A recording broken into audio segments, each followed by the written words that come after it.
A title is going to be appearing now under your name, and it'll say former terrorist. Is that precise?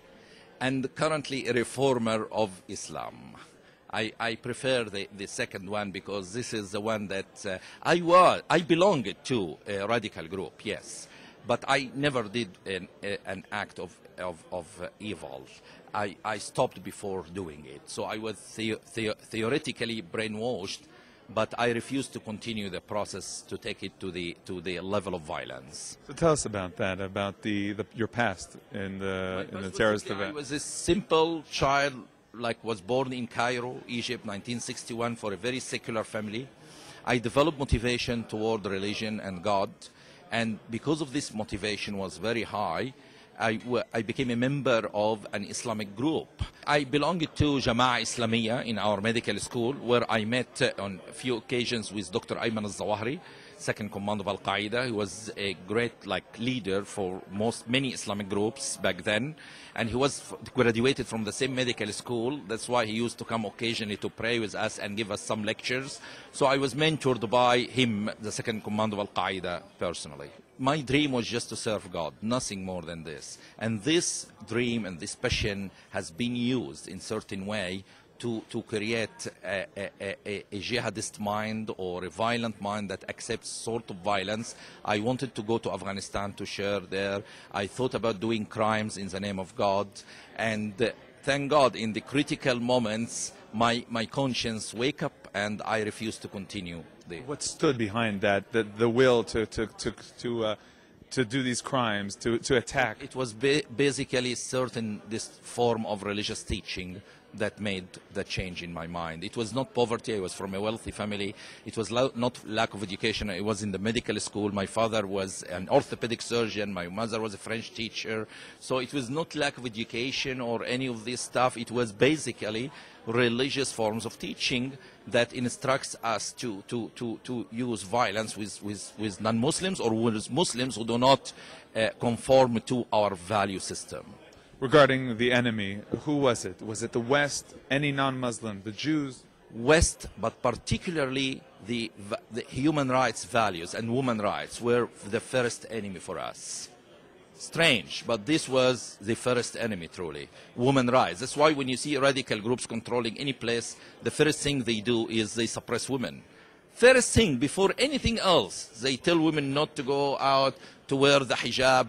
They suppress women. So the first enemy was not a political enemy, it was women's rights. And this is what we typically hated, and the West represents for us the guardian of women's rights, and that's why we hated it. So tell us about the event or the events that caused you to say, this is not where I should be.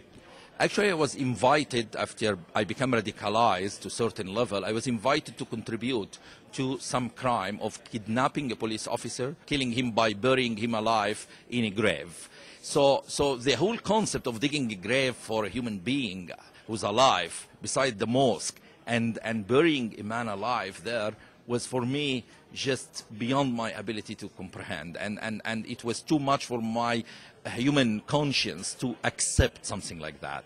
So I felt there is something wrong here, and since this happened, I started to take steps backward, to go backward, to start to think and to develop other form of teaching or ideology or education to counterbalance this radical way of teaching Islam. So I used to speak in mosques to other friends. I was well known in my medical school to be a person with different views and opinions within Islam.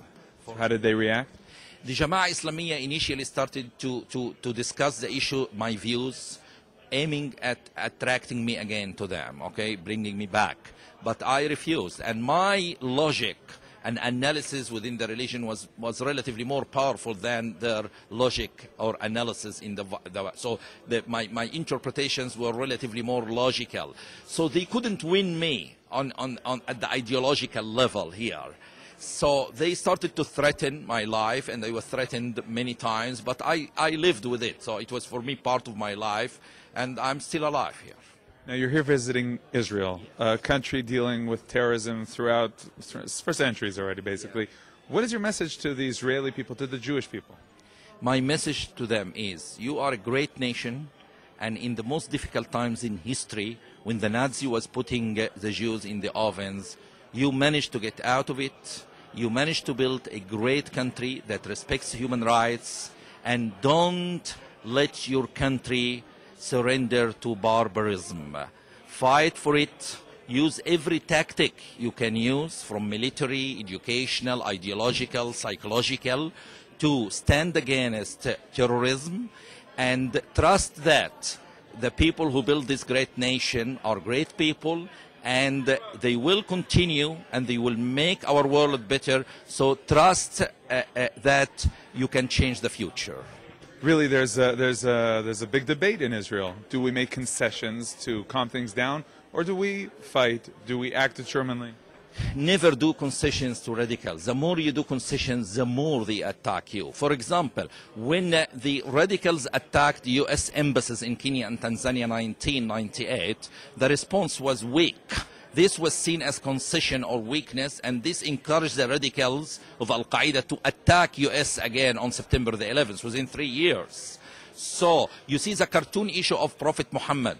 The radicals didn't demonstrate for 4 months period until the magazine apologized. Then they start demonstrating. So concessions means nothing for them but a green light, an invitation to attack you more. So my advice to you, never do concession. Are you afraid? No. Why not? You mentioned that people threatened your life. Because I trust him, the Lord, not myself or my power. So I trust that I'm doing something good, and I will die one day. And if the radicals manage to kill me, they will not kill my voice. And if the radicals manage to kill me, there will be thousands of Tawfiqs Hamids coming to stand against the evil. So I'm not worried. On an historic level, do you look back at the days of Abraham, Ishmael, and the history of the Jews and the Muslims? How do you see that? I see it's fascinating to learn from history. And I see the Muslim-Jewish relations can change dramatically if Islamic scholars start to adopt different ways in teaching within Islam. So I think the responsibility is now on us, the Muslim world, to change, not on you. I believe you did your best, and it's our turn to do something. We always expect concessions, and the world also expects concessions only to come from the Israelis and the Jews. But it's now our turn to do some form of concessions, otherwise the problem will not be solved.